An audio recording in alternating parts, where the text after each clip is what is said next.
Yes, people, what's happening? Welcome back to the channel and welcome to another video. First things first, guys, make sure you smash the likes and subscribe to the channel if you are new round here. And in today's video, I'm going to be discussing the Chelsea defensive dilemma that we are facing ahead of Sunday's game against Brighton, which is must win.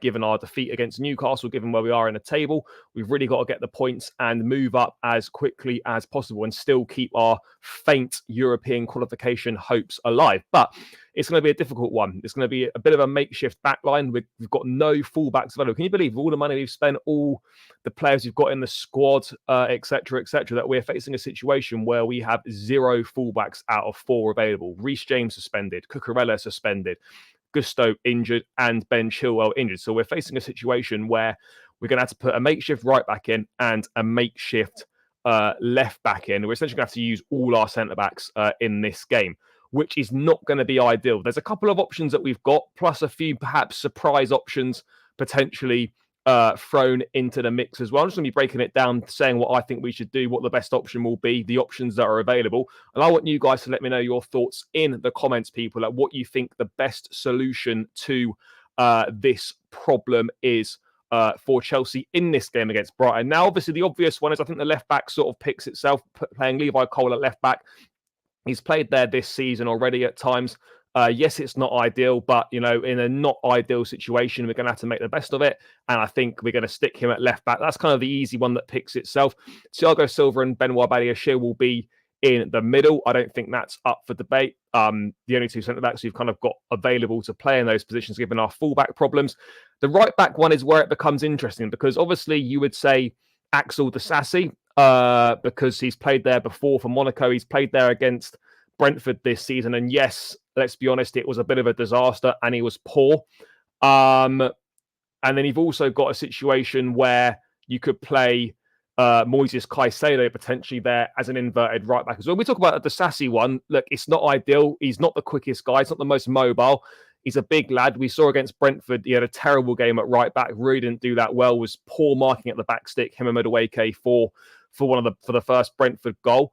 But Disasi one-on-one with Matoma, who has caused players a lot of problems across the league this season, has caused Chelsea a lot of problems in recent meetings as well. One-on-one defending Disasi against Matoma does scare me. It really does. But that seems the most likely option, and one we're just going to have to hope we can kind of get away with. Thiago Silva, I think, is going to spend a lot of time potentially covering those wide spaces as well when Disasi gets forward at times or just gets caught out a little bit. The other option we've got as well is Moises Caicedo. And if you play Caicedo there, does Leslie Ugochukwu keep his space in midfield? He didn't have a great game against Newcastle, but then again, no one did.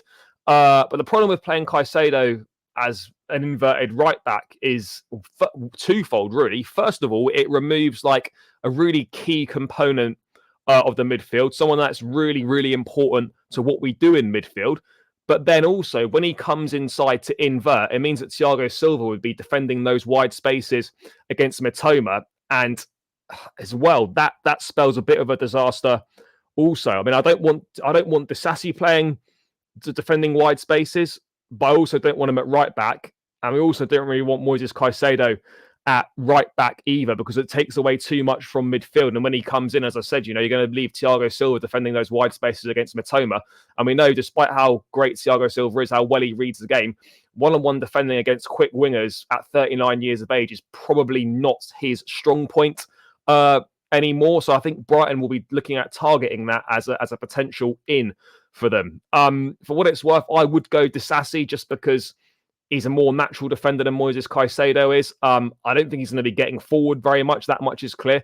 Just stay deep, do your defensive duties properly. And this is what I mean about going back to the Newcastle game, and where Reece James' complete lack of discipline, letting the side down, hasn't only cost us in that Newcastle game, but it's also potentially cost us, and it's put us in a difficult situation the following week in this Brighton game. The same with Cucurella picking up his 5th booking in 7 appearances this season. That lack of discipline, picking up these yellow cards, is not only costly at the time, but it also sets you back a little bit further down the road as well. I'm seeing people talking about potentially Ian Martson getting minutes at maybe left or right back. I personally do not see that happening. Martson hasn't been used once by Pochettino as a left back. He wasn't used in pre-season. He's not played any minutes there at all this season. Actually, no, there was one game where he played about 10 or 15 minutes at left back, but it doesn't happen. It simply doesn't happen, really. I'd be shocked if Martson plays. He's not featured for the last few games either. Could you put Ian Martson at right back? Maybe. Yes, you could potentially do that. But again, the fact that he's not featured in the defence, the fact that he seems out of favour and is probably moving on, I would be surprised to see him anywhere near this starting lineup come Sunday. But then the problem you've got is, right, if you play Caicedo at right back, right, which is a potential option, guys, are we trusting a Gallagher and Enzo pivot? For me personally, I'm not. For as well as Conor Gallagher's done this season, he is not a pivot player. We've seen him play in a pivot before, and it didn't work. Start of the season when the balance of the midfield was off, when we had Enzo as a more advanced midfield player and Gallagher playing alongside Caicedo in a pivot, it wasn't working. The balance on the midfield didn't look right. Conor Gallagher is not a pivot player. Do we really trust that? Is Caicedo at right back really worth that much that we have to see Conor Gallagher play in a pivot? I would argue not. But that means if you play Caicedo there, does that mean that Ugochukwu keeps his place as well? And he's not played an awful lot recently. Started against Brighton, not against Brighton. Sorry, started against Newcastle. It wasn't massive, but do you remember? He wasn't great. But do you remember? Look how poor our midfield looked against Newcastle without Caicedo in there. I'm not solely blaming Ugochukwu for that, but when Caicedo doesn't play in that midfield, you can really, really, really notice a difference, and you can see what he brings, despite not having the most convincing of starts this season. It simply has to be Disasi. You know, I don't want to see Conor Gallagher in a pivot.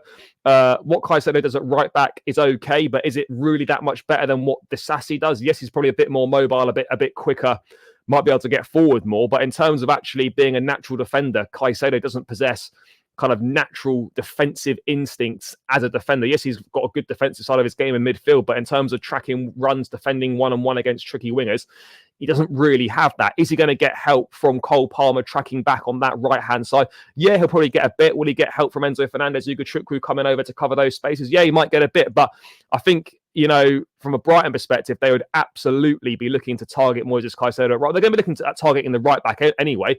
But I just think, for me, because Disasi is a natural defender compared to Caicedo, it would make sense to do that. And the trade-off of Caicedo at right back for a Gallagher Enzo pivot or an Enzo Ugochukwu pivot, I just don't think is really worth what you're going to get from Caicedo at right back. I've seen some other kind of rogue shouts in there of potentially Conor Gallagher playing at fullback. I'm seeing some sort of mad shouts on the timeline on that one for his energy and all that sort of thing. It's a mad one. I doubt we see that. I really doubt we see that. So yeah, look, we're not in an ideal situation. It's going to be a bit of a makeshift backline, a bit of a makeshift lineup. But for me, I think it's Colwell and Disasi in those fullback areas. But simple as that, people. We must pick up the win on Sunday. You know, we've got to improve that home form. It's one win in the league at home this season, and it was against Luton back in fucking September. We haven't won a home game in the league since then, and that has to change. I don't care how we do it. I don't care how we get it done. I don't care if it goes in off someone's arse or whatever happens. We need to find a way to win this game, whatever the scenario. Just do whatever it takes, whether we have to sort of do a bit of gamesmanship, you know, embrace the dark arts a little bit more, whether we have to get a bit lucky, whether we, you know, play some skillful stuff and actually, you know, get some decent goals. Whatever it is, do whatever it takes, guys, because we're in a position now where we've got one home win all season in the league. We're 10th in the table. The games are coming thick and fast, and we could be in a situation where we are already out of contention for Champions League qualification spaces come the start to middle of December. And that is totally unacceptable, in my view, to be out of contention for those places before we've even reached the turn of the new year. But yeah, people, let me know your thoughts in the comments. What are we saying about the defensive dilemma we're facing at the moment? No fullbacks available. It's going to have to be a whole load of centre-backs in the back four, you would imagine. Let me know your thoughts. Do you think it's worth having an Enzo Gallagher pivot or an Enzo Ugochukwu pivot to play Caicedo at right back? Does Caicedo at right back actually give us any more than what Disasi would give us at right back? Let me know your thoughts, people. I'm very interested to know. It's going to be a makeshift back line. We're going to have to do our best to combat the likes of Matoma. Luckily, Ansu Fati is injured, so that's a slight plus. João Pedro is going to be dangerous, or Evan Ferguson, whoever plays up there. So the back line is going to be caused problems by Brighton's dangerous attacking players. We know that. But yeah, the fullbacks are going to be targeted, whether it's Colwell on the left or whether it's Disasi or Caicedo on the right. But as I said, let me know your thoughts in the comments below, people, and what you think Chelsea should do. Are you concerned? Guys, I'll catch you again in another video soon. Don't forget to smash the likes and subscribe to the channel. Catch you soon. Up the Chelsea, and peace out, guys.